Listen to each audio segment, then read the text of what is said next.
The broadcast is now starting. All attendees are in listen-only mode.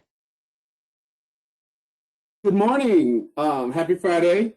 We're going to be discussing monthly reporting and the duplication of benefits that that we finally have access to and can finally start implementing. First of all, I just want to thank everyone for all the work you've been doing in your communities, and I want to also just thank you for all the input you have that has helped form this program and all your questions. We welcome them, we don't mind them, and we prefer questions. So, I'm Raul Salazar, I'm the CDBG Cares Manager. We'll have Allison Shore and Kendall Cotton, who is new to the program. They'll be presenting the reporting and duplication of benefits. I'll mostly be in the out of view and out of earshot, answering questions in the questions portal. Allison, will you go to the housekeeping slide, please? So this webinar is being recorded. The webinar slides and recording will be posted online soon after this presentation is over. I know we had a request for some slides. We were working on the slides pretty much right up to yesterday afternoon when we finally got our fixes implemented for our housing contract system that's been giving us problems. That is also why we had suspended reporting. So after this webinar, we're going to go ahead and proceed and resume reporting. So please use the questions field, not the chat, in the right-hand section of your screen to ask questions to the presenters. And the questions will be answered during the presentation in the questions field. We'll be answering questions in real time. Other than that, we're just going to go ahead and go into it. I do want to say there's been a lot of updates, a lot of fixes, just always going on with this reporting. Hopefully, I always say, this is a webinar to end all webinars. We know that's not true because we just keep having these because there's just little problems that pop up. And so, but hopefully this one is the webinar to end all webinars on reporting and duplication of benefits. We welcome questions, and I'm just going to hand this over to Allison. All right, thanks, Raul. All right, I just want to echo what Raul said. Thank you all so much for your hard work. I know that a lot of programs are doing reporting for the first time, and we're all learning a lot together, and we've learned a lot from talking to you guys, and some of that has led to some of the changes and clarifications that we're going to discuss today. So this is the agenda for the webinar. So we're going to talk about monthly reporting. We're going to cover some small updates to the performance report and the deficiency process. We're going to just kind of review draws, how to do them, and some small changes that have happened in the system. We're going to discuss our new max admin draw calculator tool that we'll be posting shortly. We're in the process of finalizing it. We're going to cover just a few small updates to our monthly report by household template. And then what I know a lot of people have been waiting on is more information about the duplication of benefits process. And then we'll have a few just updates and reminders about the program. So let's jump right in. So performance reporting. I know a lot of you have been completing performance reports, and you know that there's been a few small changes to the language. Those really came out of feedback from you all, giving us information about what would help make it more clear or helping us understand how people are using it. So we're going to look at an actual performance report and just make sure that everybody is clear on what is being entered in each section, and we can talk about a couple of small changes. So let me share my screen to the contract system. So we are going to go into a project draw request. We're going to just start a new one so that we can see what the performance report looks like. And what we're going to talk about draws again in a second, but just a reminder, when you're doing a new project draw request, you always have to check this box, even though there's nothing specific that you need to upload. It just, the system won't let you move forward without checking it. And then the months always have to be a calendar, full calendar month. So for most people, you all will be reporting for April by May 15th. And so your dates would be April, whoops, I did this one wrong. April 1st through April 30th, and then click Save. And so once you're in the draw request, right here in the middle is the link for the performance report. When you click that, you're going to open and see a lot of different numbers to fill in. So we're going to kind of talk through what goes in each section quickly. So this very top section is the number of unduplicated households that have received rental assistance. So this is only households broken down by percentage of AMI. So 30% or below of AMI households here, 31 to 60% AMI households here, and 61 to 80 here. And it's broken down by rental assistance or eviction diversion. So these are your household numbers. And the second section is unduplicated persons. So what this is looking for is how many people are in these households that are listed up here. So you might have 5 households, but you might have 17 people. So these are related, but different. Again, broken down by the percentage of AMI and eviction diversion versus rental assistance. This middle section is only asking for information about eviction diversion. So if your program is continuing to provide eviction diversion funds, then you will have potentially have information to fill in here. So eligible and ineligible households and landlords, number of households that withdrew from the program or landlords that withdrew, excuse me, assistance with security deposits or utility deposits. And then this section here in the middle is just covering the number of pending households to receive TERAP assistance in the next 30 days. So that would include both eviction diversion or rental assistance. And then this one is number of ineligible households for rental assistance, so non-eviction diversion. So you're already capturing up here the number of ineligible households for the eviction diversion. So this would be ineligible for rental assistance. And then the bottom section. I'm going to chime in here real quick. Sure. With regards to eviction diversion and non-eviction diversion rental assistance, we know that the requirement to do 10% of eviction diversion has been waived, or has been not a requirement. And some folks are still doing eviction diversion program and using some of the regular emergency rental assistance funds for that. Just go ahead and still continue doing that, but let's report your eviction. If it's truly an eviction diversion case, let's report it in eviction diversion, even though you're using emergency rental assistance funds. That's okay with us. And that's all I wanted to say about that. There's been a little bit of confusion there, and but also on the other end of it, if you're using emergency rental assistance funds and I've decided not to do eviction diversion, you can use your eviction diversion funds as just regular emergency assistance funds and report those in the regular emergency assistance funds assistance. Thank you. Thanks for clarifying, Raul. I know that's been a question for some folks.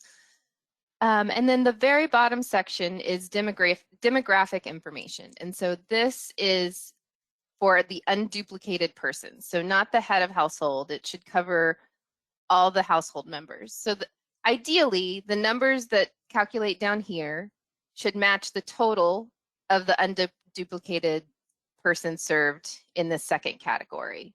That said, we know that these categories are optional on the form. And so we may not have information for every single individual in a household, and that's okay, but we want to capture as much as possible.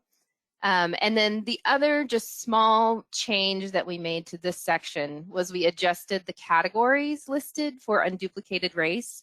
So they now match what is entered in IDIS and what a lot of folks are used to using for these categories. The form that you have, the original form, should still capture all of this information. It's just the way that it's written out has shifted a little bit.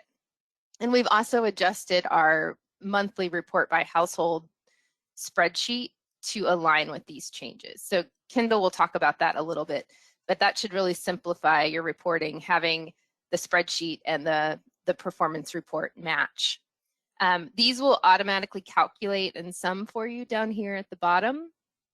And then the other small change that was made is we have, and you'll notice this throughout the contract system, we've changed these buttons at the bottom. So previously there was a button for save and there was a button that said submit for approval without saving, which was just a little bit confusing. And so now you have an option to save without submitting. So this might be, you're working on this report and you realize, oh, I don't actually have all the information together, or maybe 2 different people are entering this information. You can save it and come back and work on it at a later date without it being submitted to the department. Once it's complete and you have everything in there the way you want it, you have to make sure that you hit this button that says submit for approval. That's what will send it to us and make sure that you're able to submit your draw request. So we are just going to save so we can see what that looks like. And you'll see a note up here, record updated successfully, so you know it's been saved. And then we're going to save and submit for approval. And if you don't have any people to report yet, you can just save this with zeros. It has to be submitted for you to be able to move forward with the project draw. So again, updated successfully.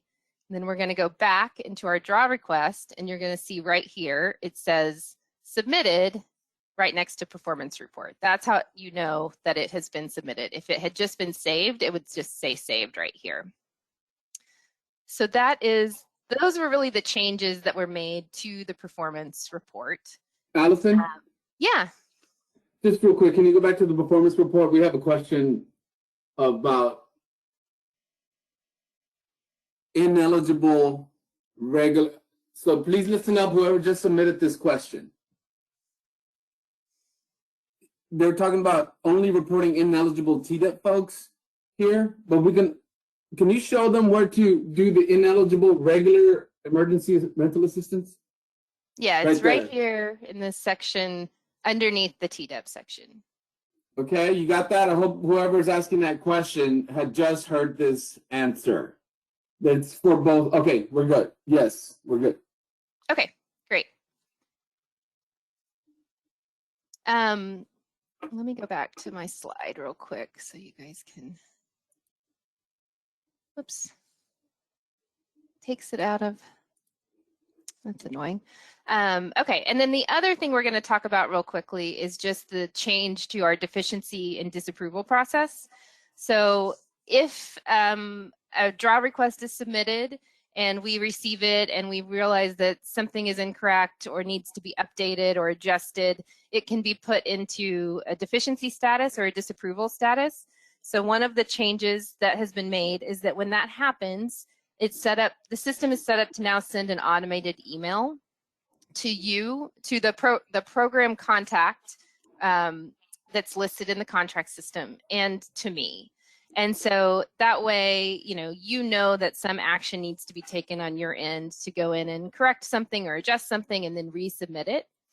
The other thing that has changed, and I know a lot of you ran into this last month with reporting, is you would realize that you needed to update a number in the performance report, and we would mark it as a deficiency so you could go in and edit it, but you were not able to edit the numbers in the performance report itself. That has been fixed. So now you will have the ability to go in and edit the performance report after submitting it if it's marked deficient. So I'm going to go back to the contract system so we can see what that looks like. So Laura, I'm going to need your help here in just a second to mark our practice draw deficient. So we're going to just put in some amounts here. So this would be submitting our project draw. We've got our performance report. We've got our draw request amounts. We're going to save and submit for approval. Laura, would you mind marking that as deficient so we can see that they have the ability to edit? So I'm going to refresh. I'm going to go back to my draw list. Refresh.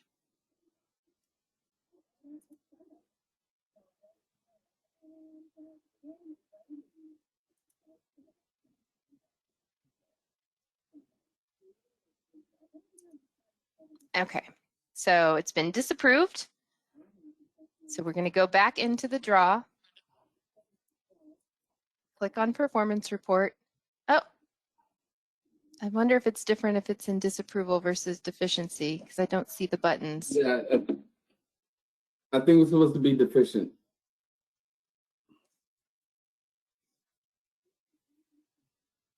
I'm not sure if that can be adjusted or not.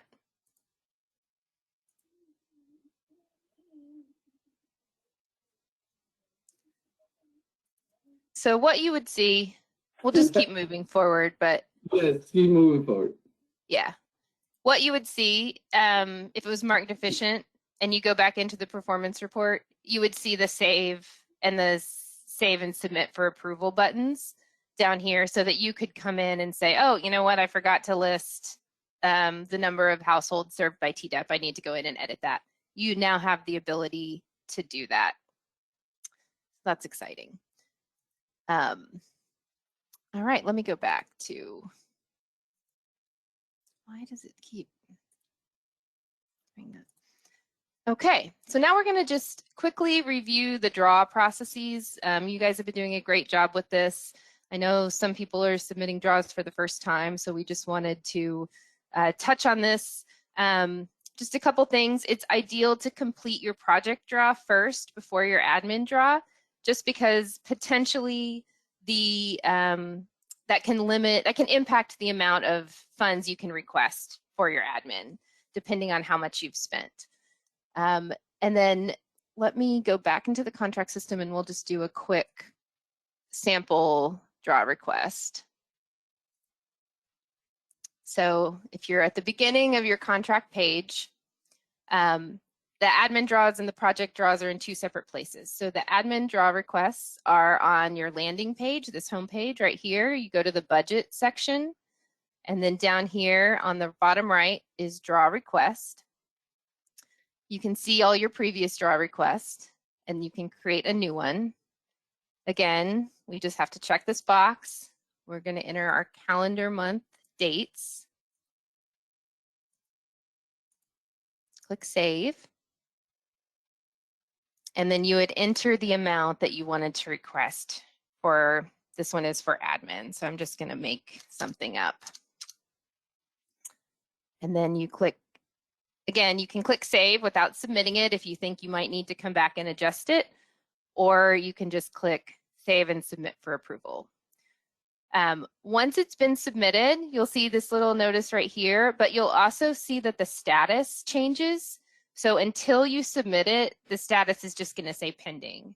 This is a really easy, quick way to know, yes, my draw request has gone through to the department. Once it says pending PM approval, that means it's been sent to us. And so you can feel confident that you finished your part. So if you go back to the draw list here, you'll see it as well. Allison, can you make it just a little larger? Maybe. Sure. Is that better? Yeah, when you go back and kind of just show them where it says pending PM approval there. There you go. Yeah, right here in the middle, the status. And then once it's been approved all the way to accounting, it'll say approved. And so that's how you'll know everything is complete on our end as well. And I think you can do another project draw, and this time Laura's only going to put into a deficiency. Okay, let's go back so we can make sure everybody knows how to get there. So again, the admin draws are on the main page, the landing page. To get to your project draws, you go over on the right, top right here and click on activities. Click on your activity number. Again, scroll down, you got to the draw balances section. Click on draw requests. And we're going to start over and do a new one. So again, you can see your previous one, so it's an easy way to see how much you've already spent. Check the box, put in our calendar month dates.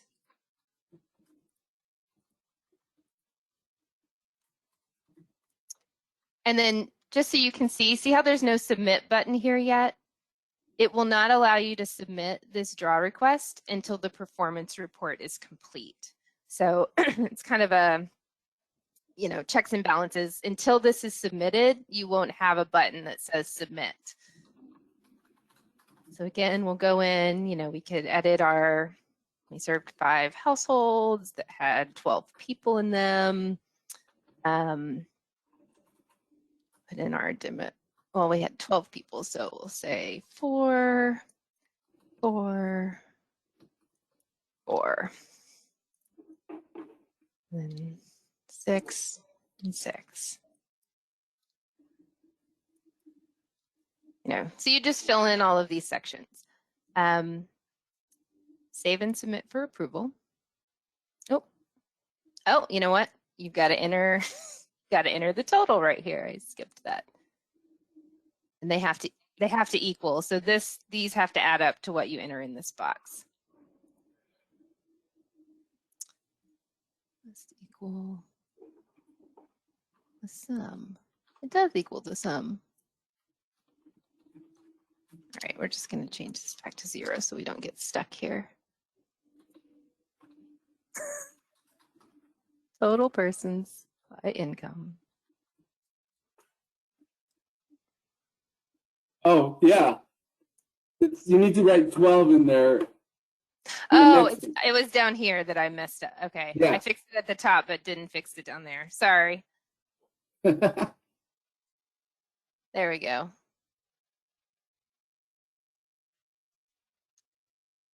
Okay. So we're going to go back. You can see that your performance report is submitted, and now we have the save and submit for approval button because that part has been completed. And we're just going to put in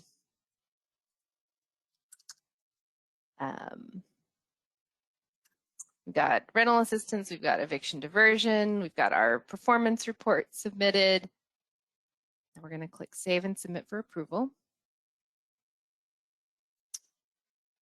Again, you see that the status has changed to pending PM approval. So and the buttons are gone, so you know you're done submitting your project draw request for the month. It's been sent to the department.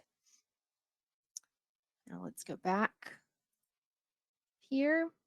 Did we want to mark this one as deficient?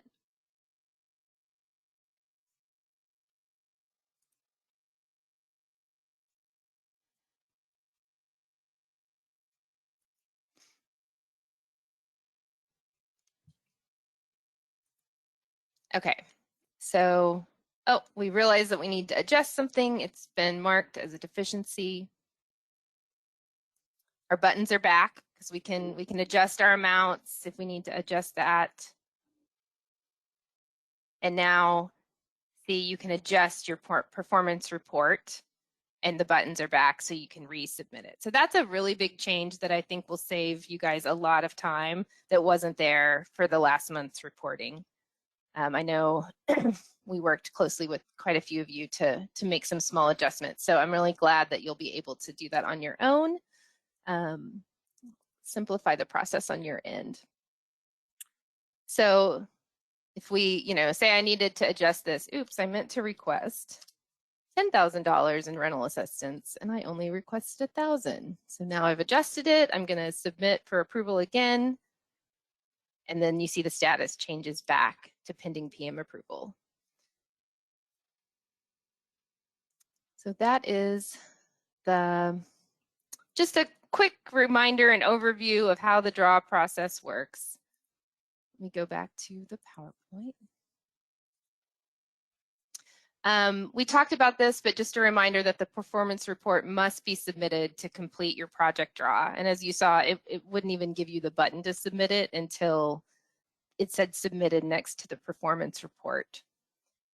And then next, we're going to just touch on our new tool that we've recently created to assist people with determining how much they can request in admin funds after you have spent 40% of your budgeted admin funds. So this is what it states in the contract.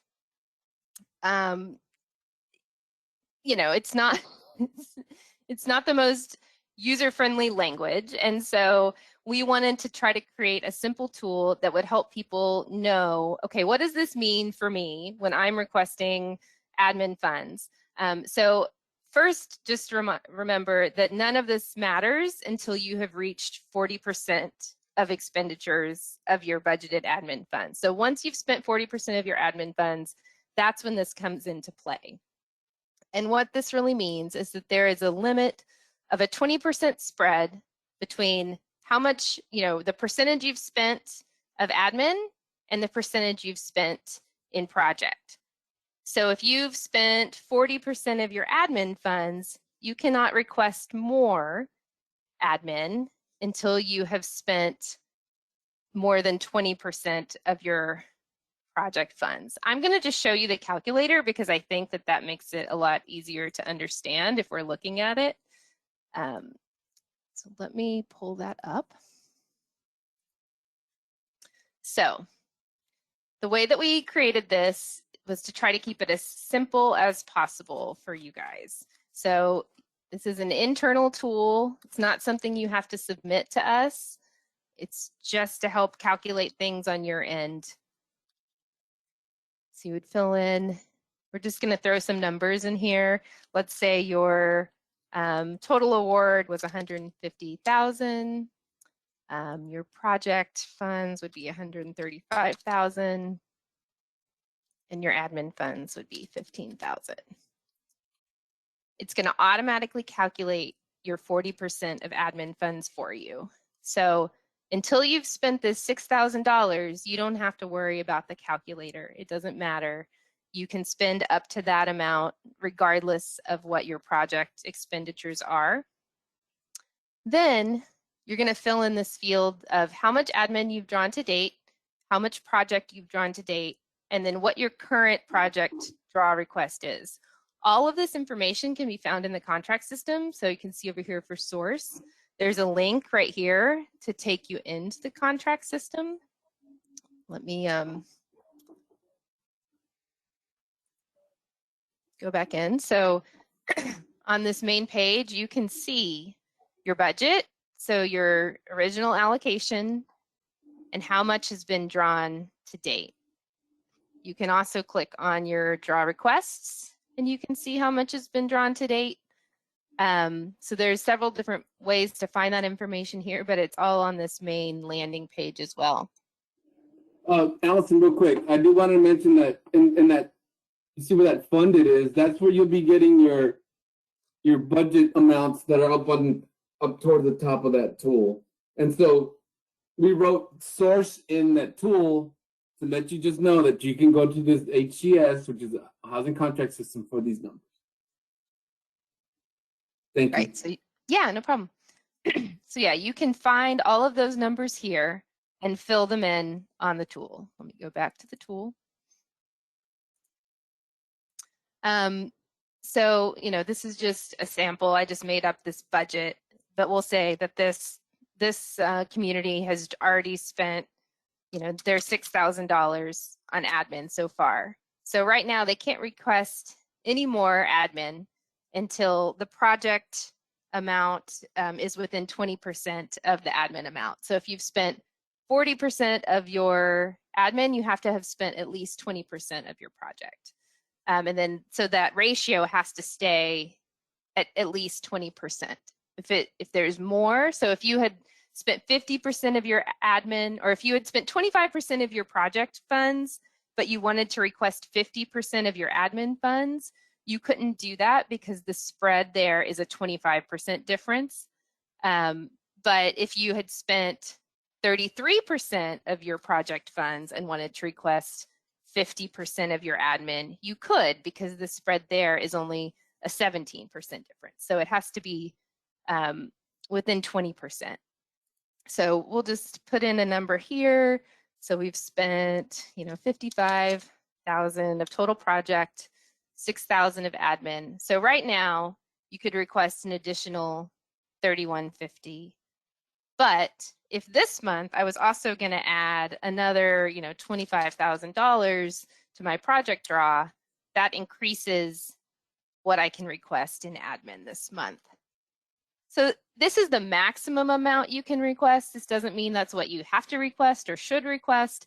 It's just telling you what that limit is. So you couldn't request more than this in admin based on what you've already spent and are requesting for this month. So this is, we are in the process of finalizing this, and we'll have it posted on the website soon. Again, this is a tool for you guys. For some communities, this will be really helpful. We've already had people kind of run into this, having to calculate it themselves, and other folks might not find it helpful. So it's really up to you, but it's a tool, and we're hoping that it will make this easier for you guys, because it's a little confusing to try to navigate in your head. Right. We hope to have this posted by the end of today or Monday. Not, we know it's a quick turnaround, and this will only help folks. We've had a lot of back and forth, y'all, with people surpassing the ratio difference in the maximum admin draw, and we hope that if everyone uses this tool, it'll just be less or no more back and forth, at least having to do with your max admin draw. So we'll get this to you guys either by this afternoon or Monday, and we'll send you guys an email with a link to the website where it'll be. Okay, let's go back to the PowerPoint. All right, and at this point, I'm going to turn it over to Kendall to talk about the monthly report by household template.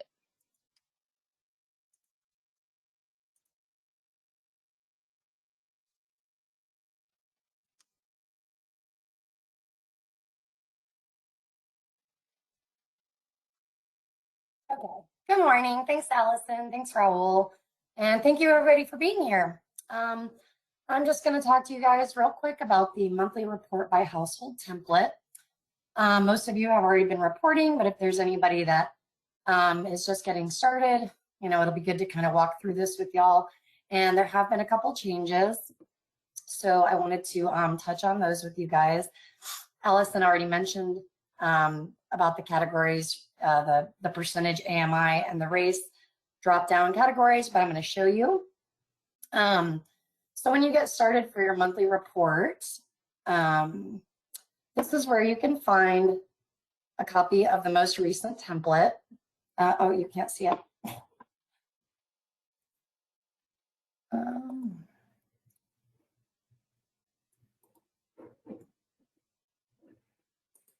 You still can't see it, can you? Can you see it now? I can see the TDHCA. Oh, you do? Okay, all right. Sorry, I couldn't tell if you could see that or not.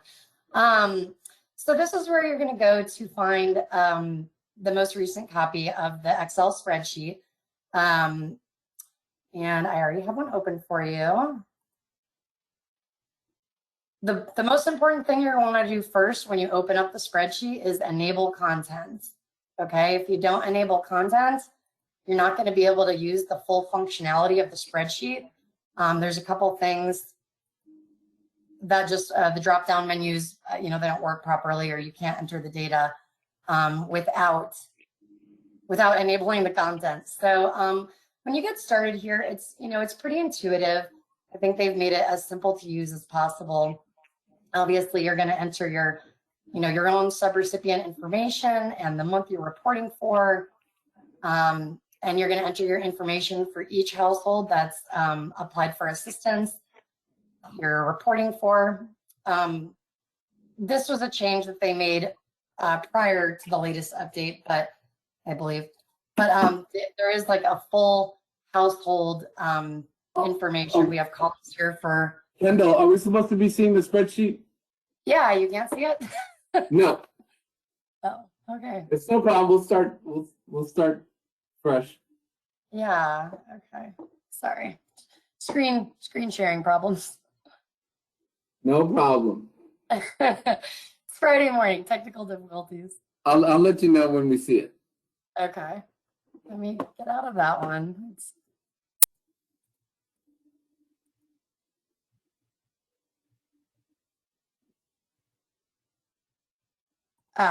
Okay.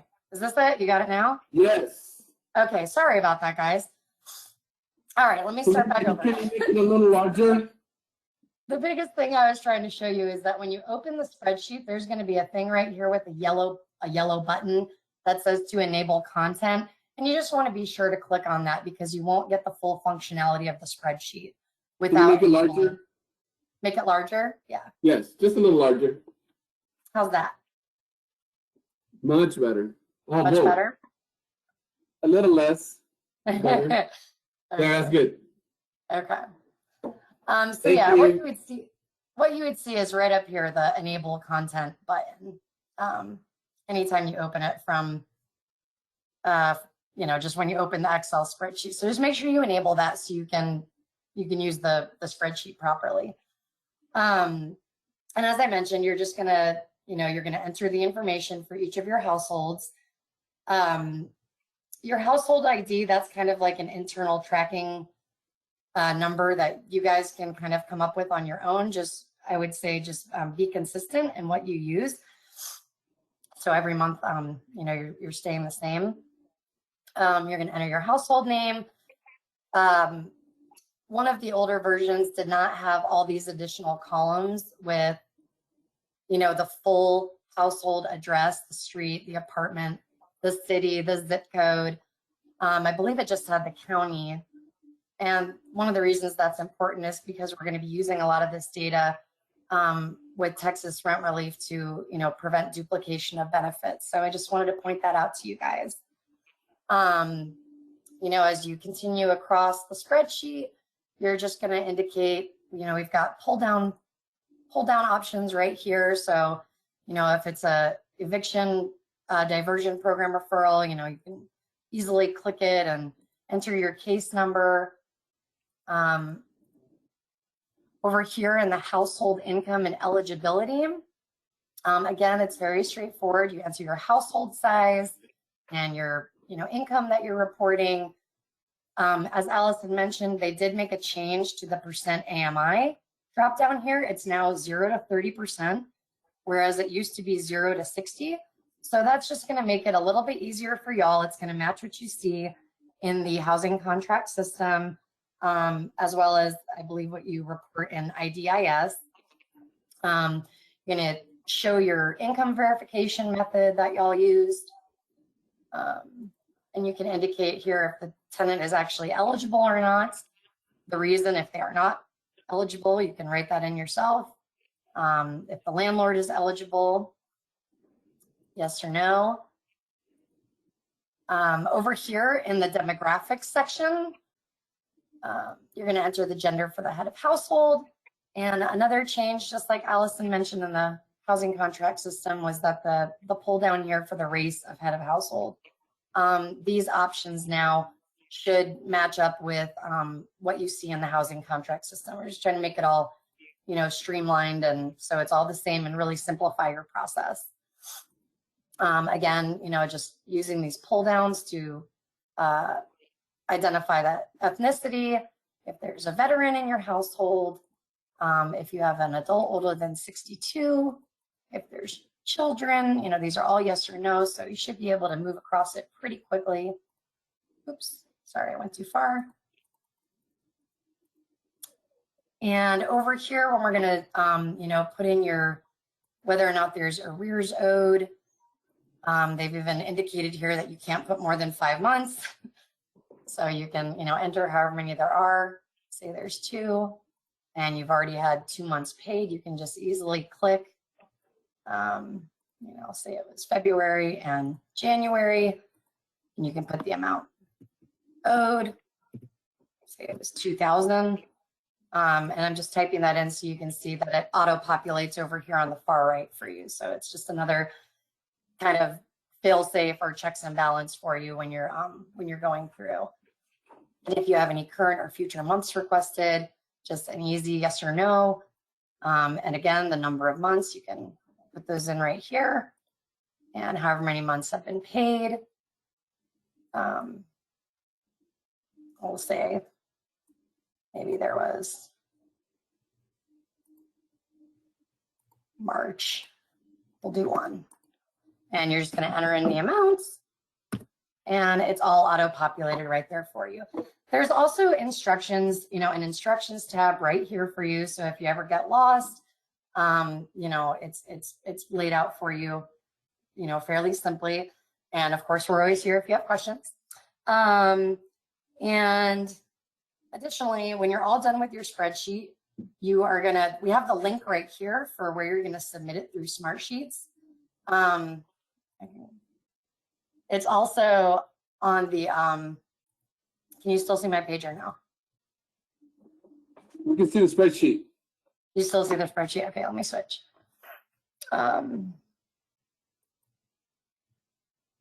Yes. All right. Okay, great. So this is what it's going to take you to. You can also access this from the CDBG Cares page. It's the link right underneath where the spreadsheet is. And you're simply going to, this is all drop down to make it just as simple as possible. And you got your contract numbers already in there. You're going to put your name, your title, your department, your email, and obviously you can't submit it without all this information.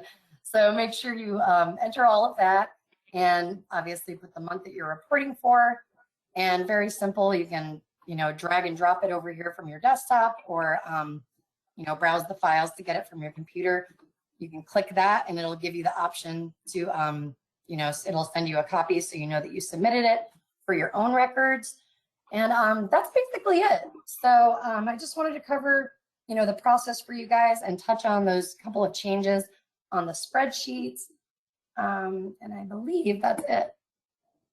And again, as I mentioned, this is information that's going to be shared with Texas Rent Relief to prevent duplication of benefits. The household names will be kept confidential, though, just as an FYI.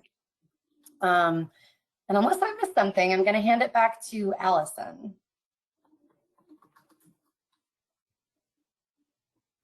Thanks, Kendall. Let me My pleasure.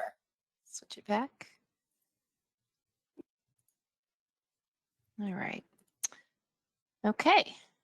So we are moving on to duplication of benefits, which I know has been something that you guys have been really curious about and anxious about getting that information so you could get started. And so we're really excited that we have got a process worked out in partnership with TRR that I think will be pretty simple for everyone. So we're going to talk through today, how do you access the data?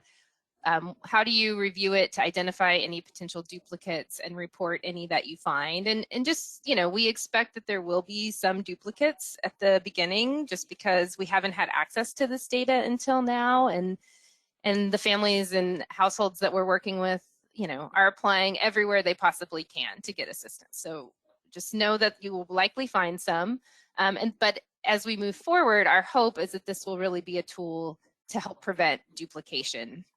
So we're going to talk through each of those pieces. So the place where the information is being shared from TRR to TERAP is through a portal called ServeU.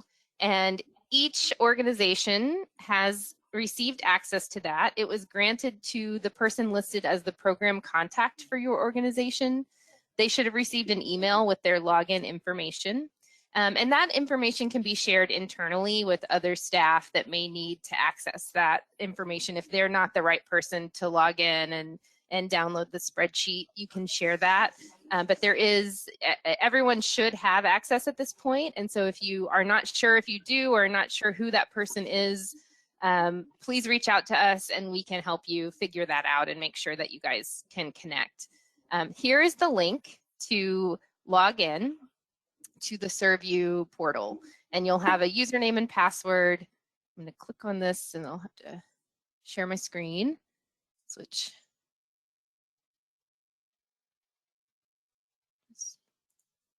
Okay, so after you log in, it's going to bring you to this page. You're going to just have this little directory, and basically the information you're going to need is this all spreadsheet. So this is going to be all of the TRR clients that have been approved or funded for payment. And so you can you make it larger? Sure. Sorry, just a second. If possible. Yeah, sorry, when I tried to open it, it's not sharing that window, so just 1 second. Well, no worries about, no worries. I don't know why it's not letting me make it bigger, but when you open it, let me share the spreadsheet. You're going to open a spreadsheet that looks like this. So it's a whole lot of information. You can see the status over here. So this is approved pending payment. So folks that have already been approved, for TRR, but maybe they haven't received the payment yet. There'll be people that the payment's already been dispersed. So first, we're just going to talk about how do you navigate all of this data, because there's 9,000 rows, and that's a lot to look through. So some of you are already familiar with using filters, but probably the easiest way to navigate this data is to use the filters feature in Excel.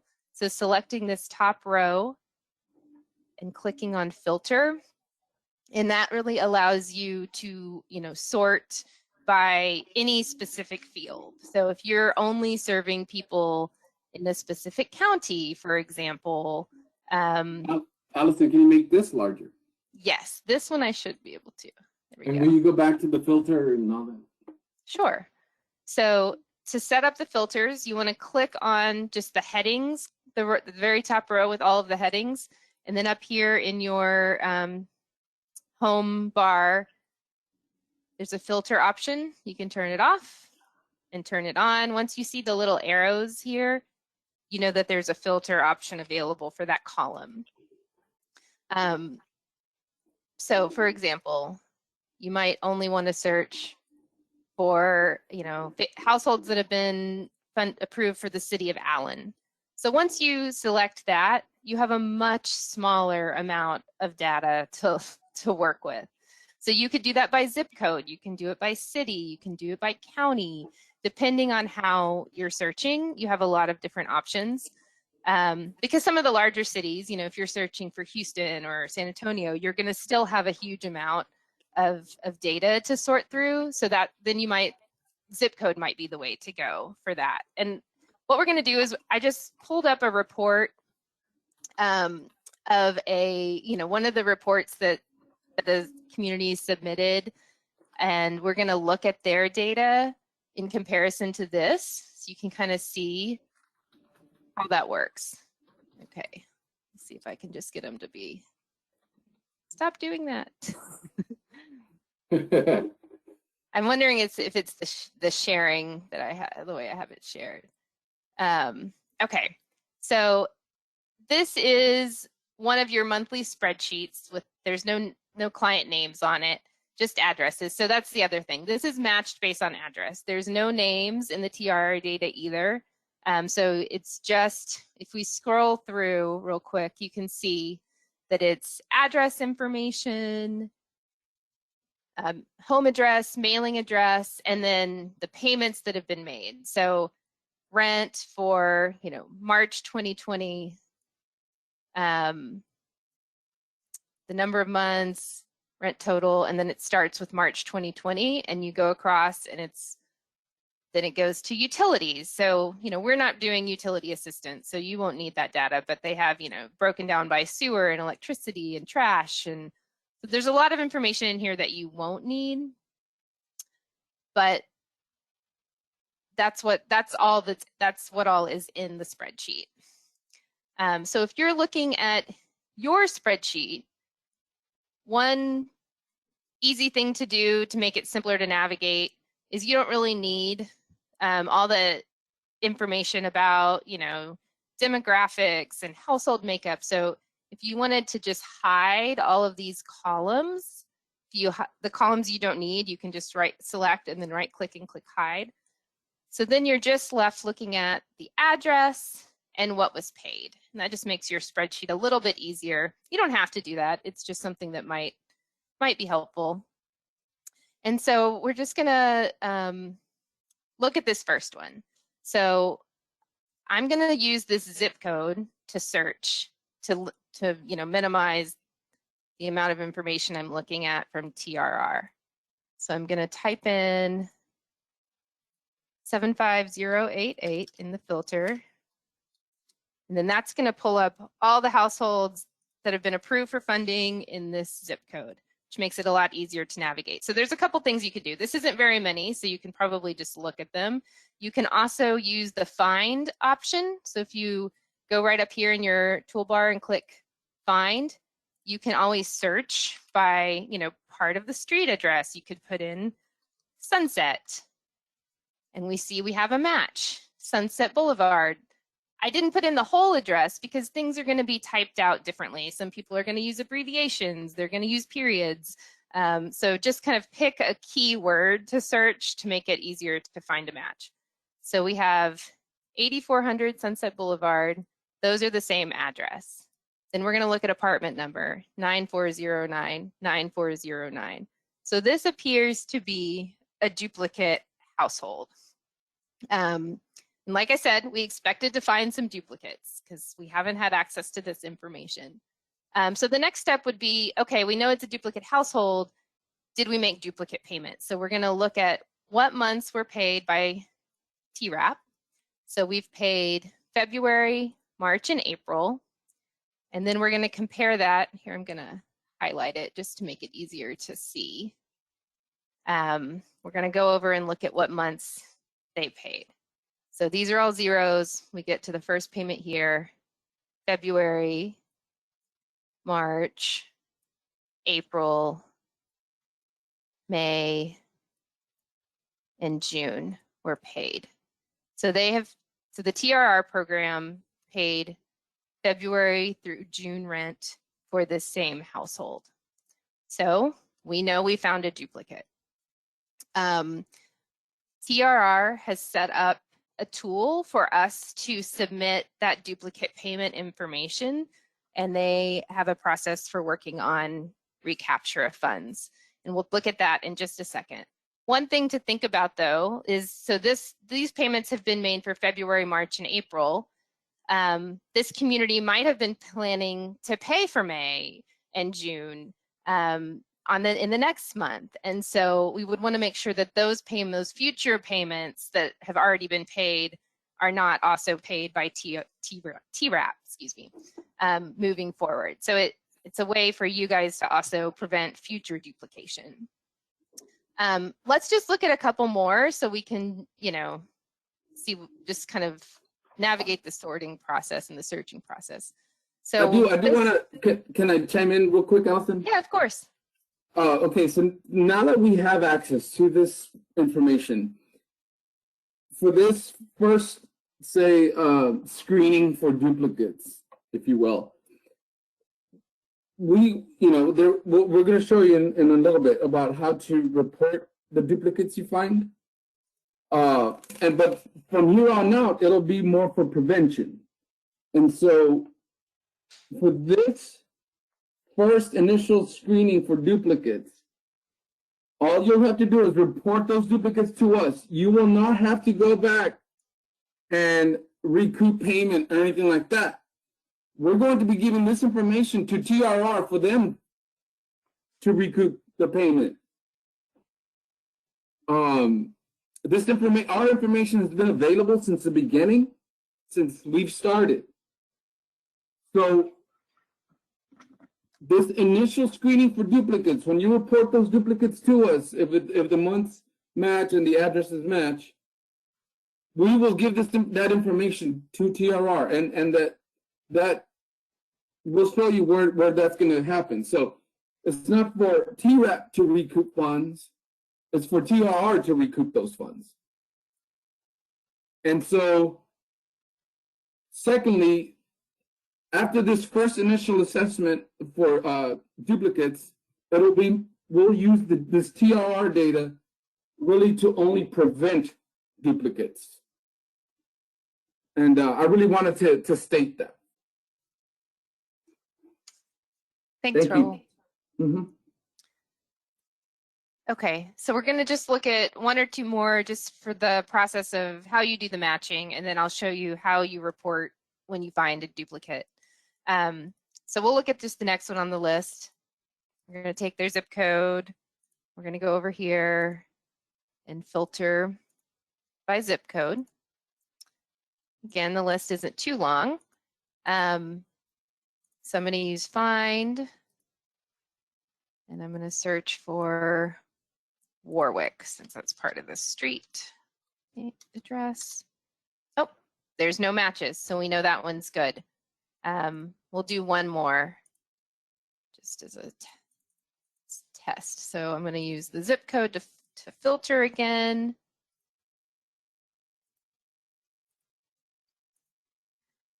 Okay, not too many. And then we're going to use, I'm just going to use the find and search for the street name again. Okay, so there's a couple in here with the same street, 3900 Vitruvian Way, and then we've got two more down here, but none of them are the same address. So same street, but not the same address, so it's not a duplicate.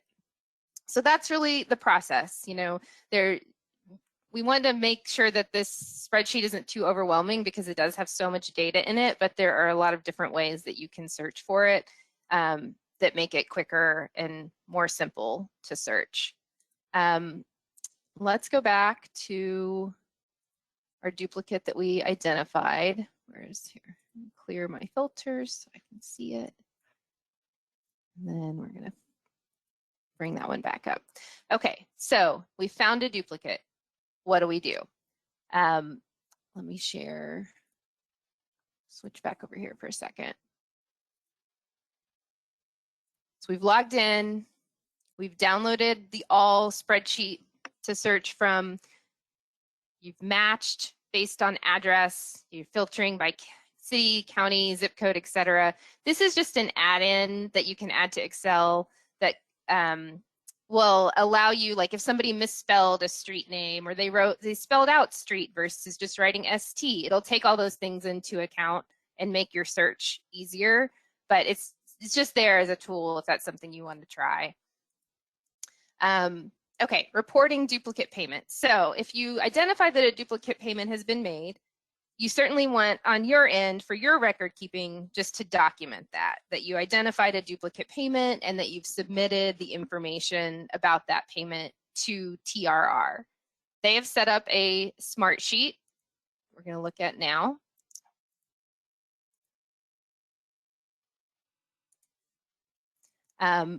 Where you can enter the information. So when you click on that link, it's going to take you to this page. Let me see if it'll let me make it bigger. Up here is user information. So this would be your email. So the person reporting, not the tenant or applicant contact. You type in your email. You would select your city or county.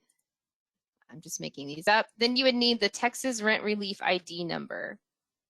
I think I'm going to have to just share my whole screen here so we can see it all. So the ID number is the very first column in the all spreadsheet. It just says ID. So I'm going to copy that, paste it in here. Then we're going to look up the zip code. Copy that. And then is it a partial match or a complete match? So this one was complete. It was the exact address and the exact apartment number. Sometimes you might have the same address, but you don't know the apartment number, so it's possible that it's a duplication. funding sources. So what funds were used to provide the assistance locally? So for us, that's always TERAP, but you may have used other funding as well, potentially. So there's a few other options there. This is just an optional field. If you feel like there's information that they need to know, you can put it in here, but you don't have to add anything. And then down here is where we document what was actually duplicated. So in this scenario, it was 2021 rent. We didn't pay any utilities or rent in 2020, and then you can select the months. So I believe it was February, March, and April. I'm just going to go back and make sure. Those were the months that were paid. Let's make this a little bigger. February, March, and April. There we go. February, March, and April were paid. Okay. And then the amount that was paid for each of those duplicate payments. So the amount was $1,254, and then that would be $1,254 too. So we would put in $1,254 for each of those months. And then you would submit. I'm not going to hit submit because I don't have the right entity and email, but that is how you would submit a duplicate to TRR if you identify any. They have said if you have a long list and filling it out in this smart sheet would be really time consuming, we can talk about a different way to submit it, but we're not expecting there to be huge numbers of duplicates, but we do expect that there will be some. Let me go back. Yes, just shoot us an email if you're finding a lot of duplicates, and we'll work out a system that works for for everyone. Yeah. And then, like Raul mentioned earlier, our goal is that ultimately this tool is really used more for preventing duplication of benefits. So right now, because we haven't had it, we expect there to be some. But as we move forward, the goal is that prior to approving any payments, you would cross-reference the TRR data to avoid duplicate rental payments. So you would be checking to see if TRR had already paid for the months that this tenant has applied for TRAP assistance. If you identify that a TRR payment has already been made for a TRAP requested month, you just would not make the payment for that month. It doesn't mean that you can't assist them with any months, but we couldn't assist them with a month that has already been paid for.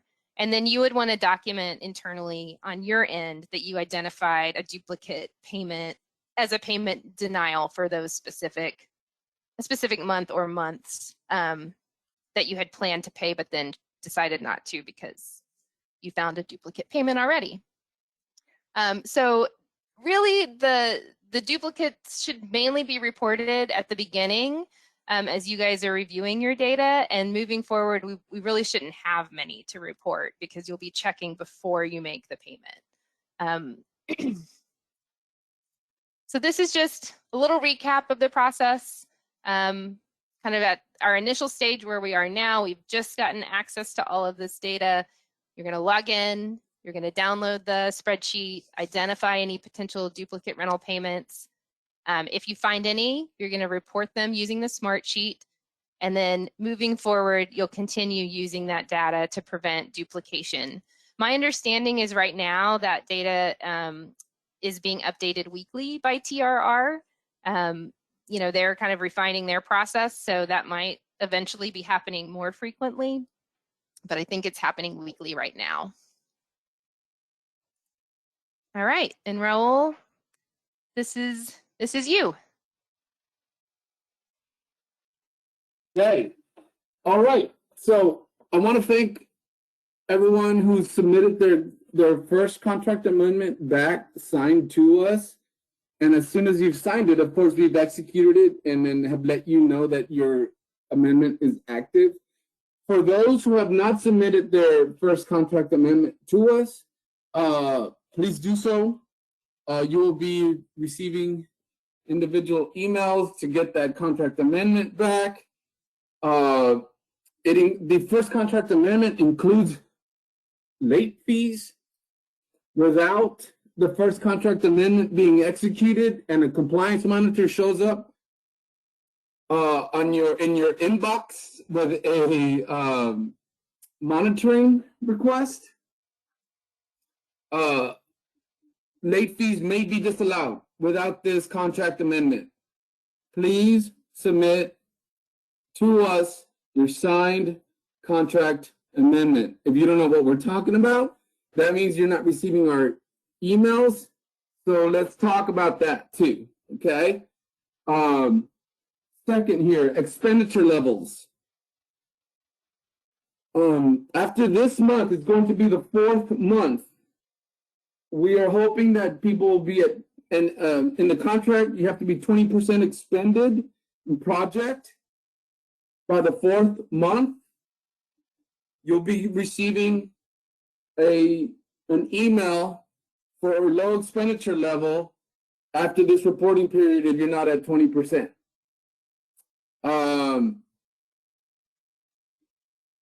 If you're going to be close to contract of your contract being 100% expended, if you're doing, say, your final draws, click on final report, and we can talk about you not having to either report anymore or possibly requesting a budget increase to your project assistance.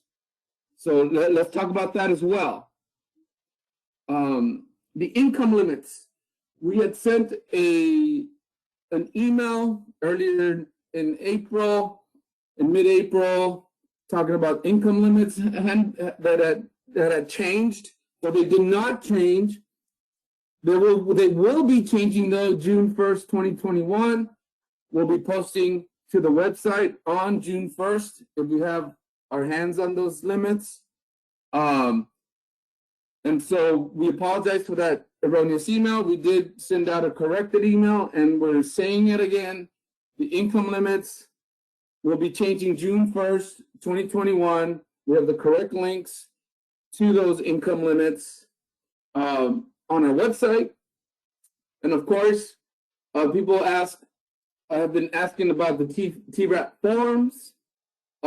They are not on our website. They are kind of in a hidden web page on our website, because we were receiving direct applications from folks, and it was becoming messy. So there's a link there to the forms webpage there, and gosh, maybe 8 to 10 different languages, most of them. And so we have not had any requests for any different language ones, but they're there. Okay. And that's really all I have. I think I have 2 more questions here that I haven't answered. And let me see. Verify new clients moving forward. That's right. Right. So moving forward with the duplication of benefits, you're only preventing duplications. Okay. You'll look at the TRR data. If they're there, you don't make the payment. If they're not there, make the payment. I'm being asked about a HUD income limit calculator. Use the links we have to the income limits, and that's all I can tell. I don't know. I can't really. Someone sent me a link. Maybe Monique, I can answer your question later. I haven't verified that calculator. We are going with the income limits for the FY 2021 CDBG income limits, but for the most part, those are also the home income limits. But I'll answer that question and maybe provide a clarification in the question and answers. We saw some question and answers here that we need to post to to the question and answers page on our website. We're going to add those, and we're most likely going to update also our program guidelines to include the process for duplication of benefits reporting. Other than that, thank you very much. We welcome your questions. I've answered all the questions in the questions portal. And with that, have a great weekend. Thank you so much. You can resume reporting. And we'll go from there. Thank you very much. Thank you, Allison. Thank you, Kendall. Thank you, Laura, for helping out with this webinar. And you guys have a great weekend. Thanks, everybody.